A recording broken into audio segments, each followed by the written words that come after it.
வணக்கம் சொந்தங்களே. கடவுள் எனும் எஜமானுக்கு சேவை செய்யும் தொண்டனாக இருப்பதில் பெரும் சந்தோஷம் கொள்ளுங்கள், பெரிதும் கர்வம் கொள்ளுங்கள். கடவுள் இல்லாமல் இந்த உலகத்தில் அணுவும் அசைவதில்லை. குடும்ப வாழ்வில் இருந்து கொண்டே கடவுளை சிந்திப்பவனே வீரமுள்ள பக்தன் என்கிறார் பரமஹம்சர். குடும்ப வாழ்வில் இருந்து கொண்டே முடிந்தவரை கடவுளை சிந்திப்பவனே வீரமுள்ள பக்தன். ஆராய்ச்சியின் மூலம் கடவுளை அறிய முடியாது. அன்புக்கு மட்டுமே அவர் அடிபணிகிறார். அன்போடும் பண்போடும் பாசத்தோடும் நேசத்தோடும் பழக கற்றுக்கொள்ளுங்கள்.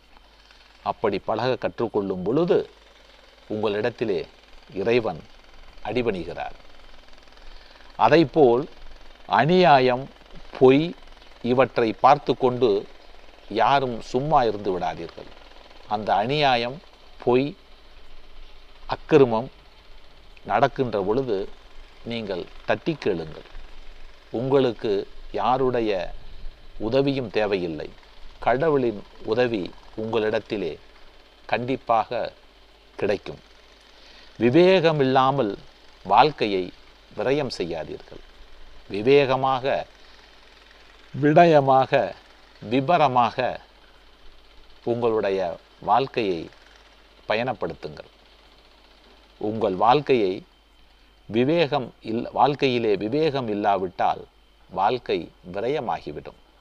ஆக விவேகமாக, வினயமாக, விவரமாக உங்களது வாழ்க்கையை பயணப்படுங்கள்.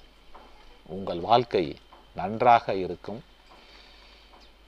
நலமாக இருக்கும், வளமாக இருக்கும். நன்றி, வணக்கம்.